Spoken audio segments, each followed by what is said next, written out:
Agora a gente vai conversar sobre dívidas. Ai, meu Deus, eu sei que muitas vezes a gente gostaria de esquecer que elas existem, mas não adianta tapar o sol com a peneira, a gente precisa olhar para elas, organizar a vida antes de mais nada, né? Porque elas não vão esquecer da gente. Por isso que é muito bom ouvir as dicas da doutora Bruna Kuzumoto, que é advogada. Tudo bem, querida? Tudo bem, graças Bem-vinda, a Deus. cortou o cabelo, tá lindíssima. Muito bom.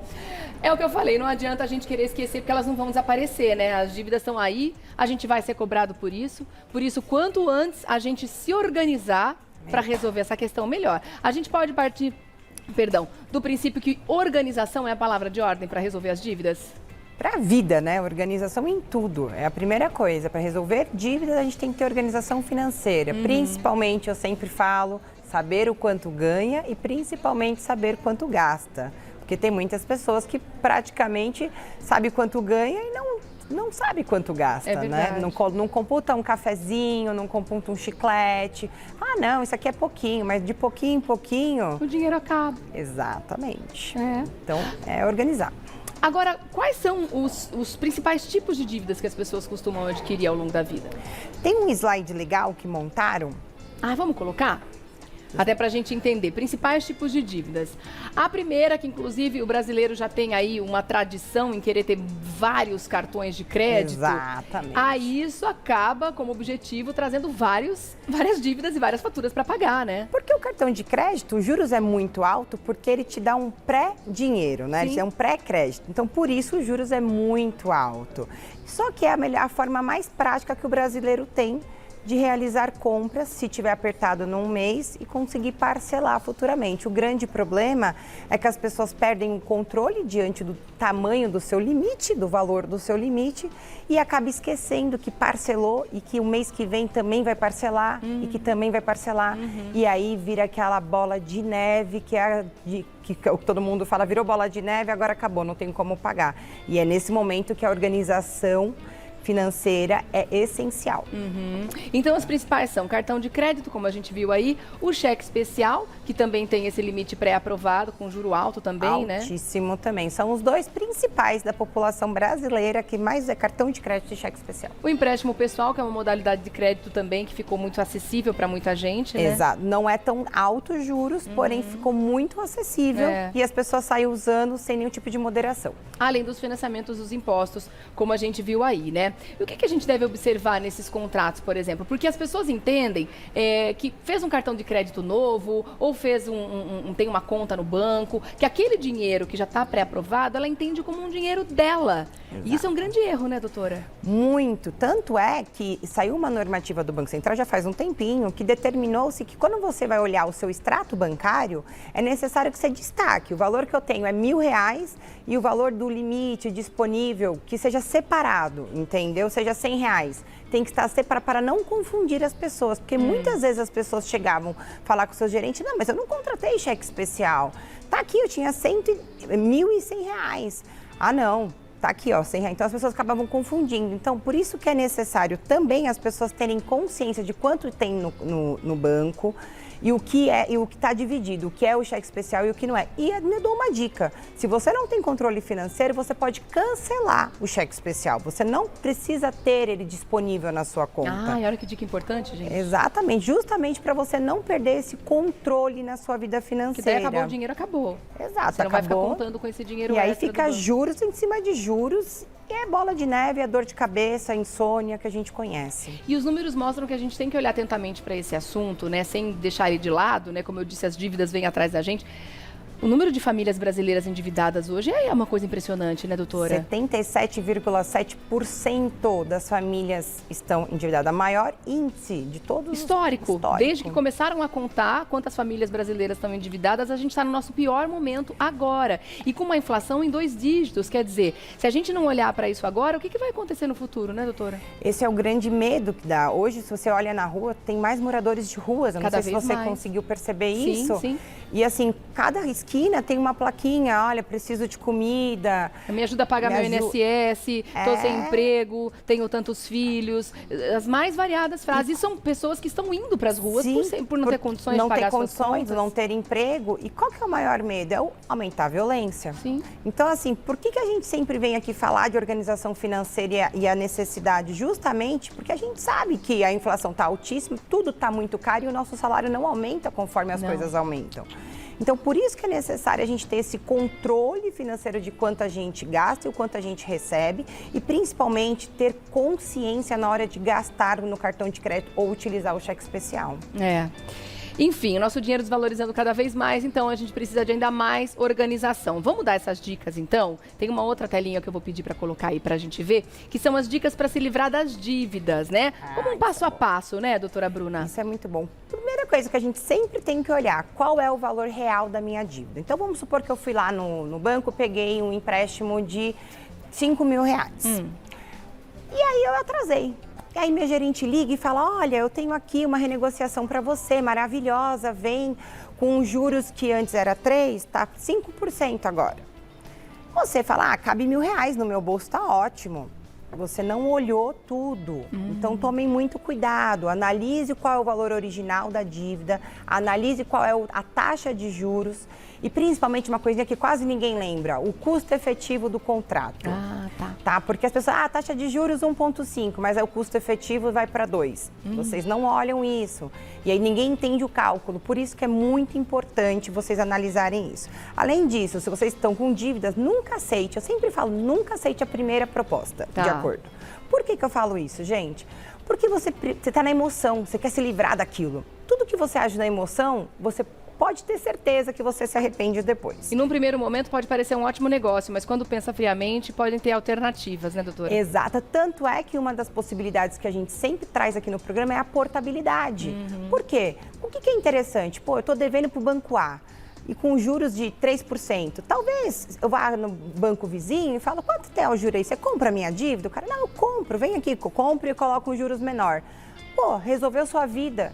Mas aprenda, vocês precisam procurar. E hoje, gente, com o Open Bank, isso é muito importante falar para vocês. Vocês podem, sim, disponibilizar os seus dados. Vocês autorizam a abertura dos seus dados para outros bancos olharem como é que está a sua vida financeira, se você paga de forma pontual, porque isso vai diminuindo os juros. E você dando a oportunidade para outros bancos olharem como é que é o seu fluxo de caixa ali, né, seu extrato bancário bonitinho, você diminui os seus juros e aumenta a concorrência entre eles, fazendo com que sempre venha uma proposta melhor para você. Tá. Outra coisa que tem que lembrar sempre é que se você está negociando ou renegociando dívidas, você está fazendo essa organização financeira, tomar um máximo de cuidado para não fazer novas dívidas, né? E se tiver que fazer isso com muita consciência, né, doutora? Absolutamente, com base na sua planilha financeira, faça a dívida apenas se você realmente for essencial na sua vida, tá? Porque o que é essencial é comida, vamos lembrar, é água, é luz. Não é essencial o plano de saúde, é importante, mas não é essencial. Tá. Bom, agora uma coisa que muita gente não imagina é que as pessoas que têm dívidas, os devedores, têm direitos. Tem deveres também, é lógico, tem o dever de pagar, né, de sanar de uma vez por todas essas dívidas, mas também tem muitos direitos assegurados por lei. Vamos colocar mais essa telinha para o pessoal entender direitinho como é que funciona. O direito de ser avisado sobre a dívida antes de mais nada, que você vai ser cobrado de uma coisa que você nem sabia?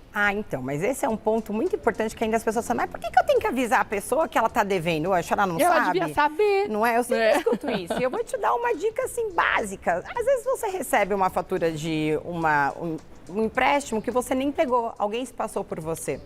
E você nem sabe que você fez aquela dívida porque não é sua, apesar de terem usado o seu nome.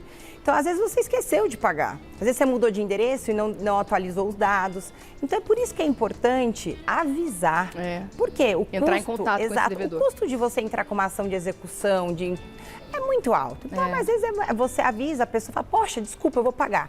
E aí acaba amigavelmente e extingue todo o problema. E tem uma outra questão em cima disso, né? Que muitas vezes quem não deve, quem sabe que não tem conta em tal banco, quem nunca fez um financiamento no banco XYZ, quando recebe uma ligação de um banco, acha que o banco está errado. Eu nunca fiz conta nesse banco, não vou atender essa ligação. Aconteceu comigo. Meu marido está com o nome sujo, porque usaram o CPF dele para fazer uma conta num banco, pegaram um empréstimo no banco. Agora o nome dele está no Serasa porque a gente ignorou essas ligações também. Quando fizeram contato com a gente não tem nada a ver com isso, não é o nosso nome, deve ser um homônimo, etc. E deixamos para lá. Quando foi ver, o nome dele está sujo, estamos correndo atrás disso agora. Quer dizer, existe muita fraude também, então essas ligações, apesar de serem muito chatas, a gente tem que dar atenção para elas, porque podem sim ter usado o nosso nome num golpe. E o que é importante? Você ficou em dúvida se isso é golpe ou não? Desliga o telefone, pega outro telefone que não seja o que a pessoa... Liga para a empresa. Liga para a empresa e fala, olha, acabaram de me ligar, falando que eu tô com uma dívida. Aí você descobre, realmente, se alguém usou o seu nome, você faz sim uma reclamação, pegue o número de protocolo, que eles devem te responder em 10 dias. Não respondendo, gente, eu sempre falo do site consumidor.gov.br. Faça a sua reclamação que eles respondem ali, ó, imediatamente. Que situação, né? Agora ter o nome sujo por uma dívida que você não fez é demais, é o ó. A gente tá com essa história entalada. Mas cabe danos morais, viu? Sim, danos morais. Também estamos indo atrás. Podemos entrar com danos morais mesmo, Pode né? ser. Porque não foi a gente que fez essa dívida. dívida. A obrigação do fornecedor, no caso do banco, é analisar toda a documentação. Claro, ele que tem que provar que fui eu que fiz e não eu provar que não fiz, né? Exatamente. Que loucura, gente. Bom, agora expor ao ridículo, ameaçar essa pessoa que está devendo também é proibido. Absolutamente proibido. Tomem muito cuidado. Eu mesma, às vezes, lá no escritório a gente acaba fazendo cobrança, né? E tentando negociar para os clientes e as pessoas acabam pegando o nosso telefone do escritório para cobrar os meus clientes. Tá. E aí ela fala assim, olha, porque o fulano de tal tá devendo e ele vai entrar com uma ação de execução, ele vai perder o carro, ele vai perder toda a conta bancária. Eu falei, calma aí. Eita. Não é assim que você cobra uma pessoa ameaçando de tudo isso. Você pode dizer que isso pode acontecer, medidas judiciais. Agora, ameaçar que vai acabar com a vida da pessoa praticamente, aí já é abusivo. Então, tome muito cuidado e não aceite esses tipos de cobranças. E além disso, eu acho que é o mais legal aqui que a gente vai colocar aí na telinha. Gente, existe horário para cobrança. Ai, olha que importante isso.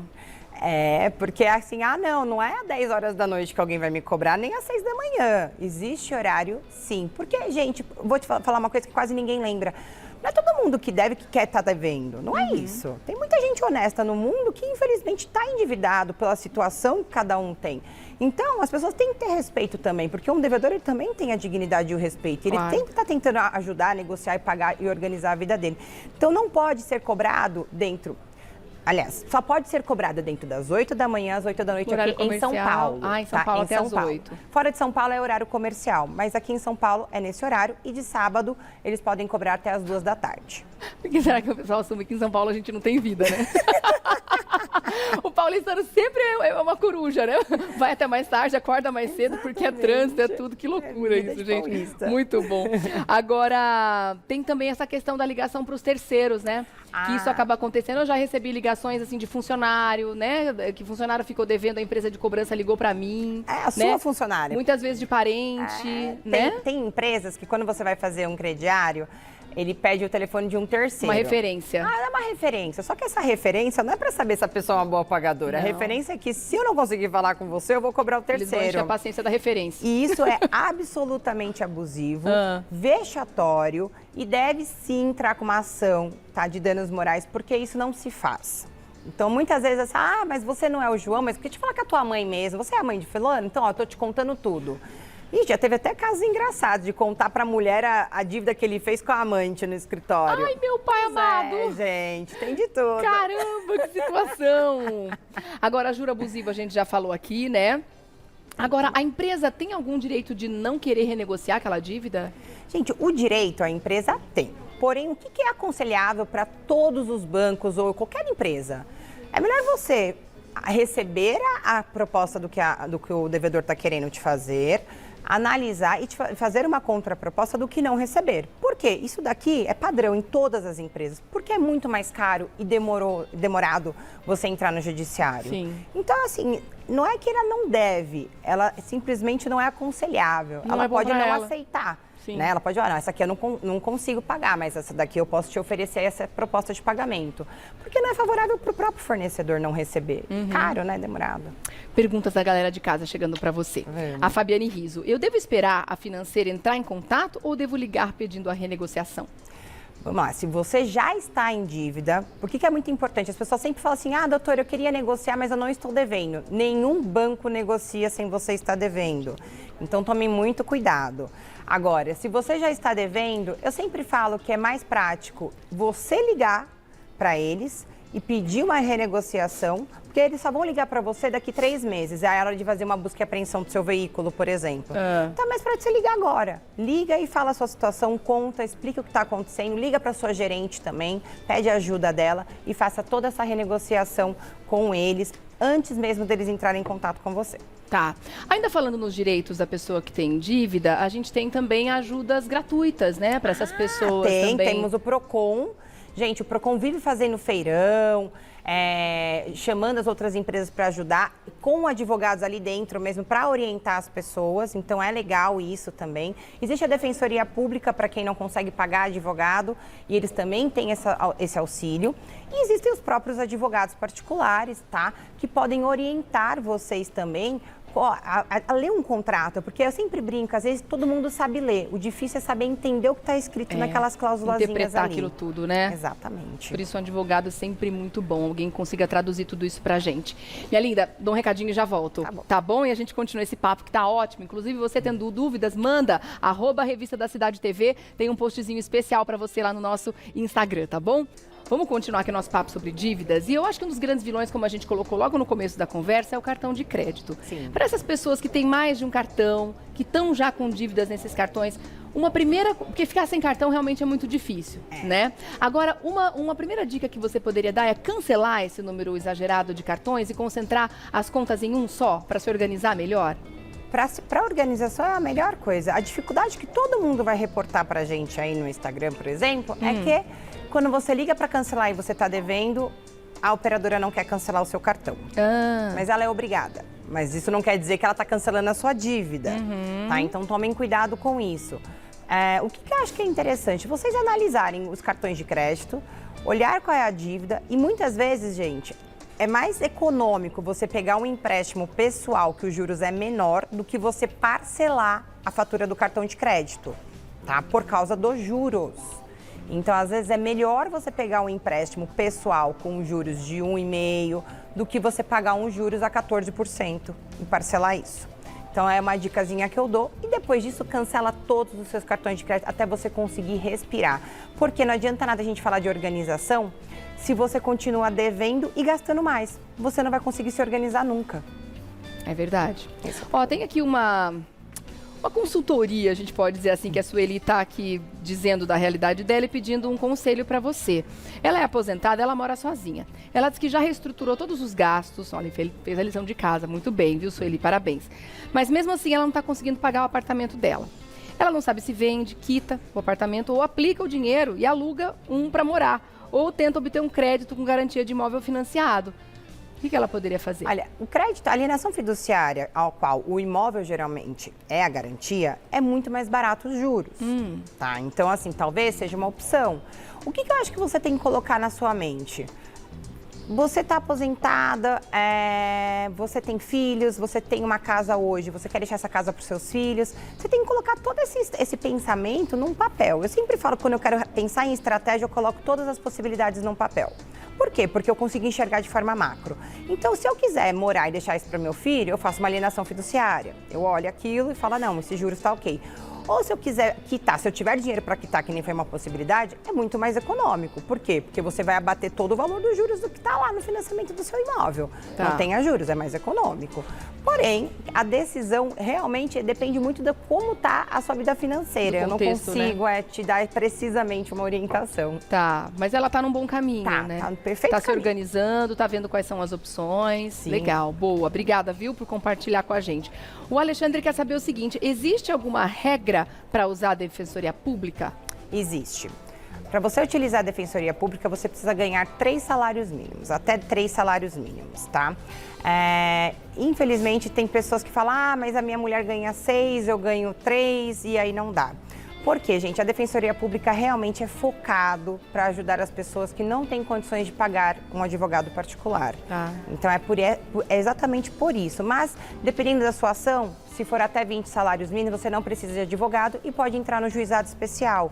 Que lá também basta você ir até o juizado especial e fazer a sua reclamação, que eles vão digitar a sua petição inicial e citar, chamar o pessoal, o seu devedor, qualquer outra pessoa para vir para uma audiência e fazer uma conciliação e aí o juiz julgar também. Ah, então tem um caminho sem precisar contratar um advogado. Tem. A única diferença... Para quem não encaixa na Defensoria Pública. Tá. A única questão é o limite de 20 salários mínimos e que não pode ser, por exemplo, necessário uma perícia, porque é algo complexo. Algo complexo aí vai para a justiça comum, aí é necessário um advogado. Ah, tá certo então.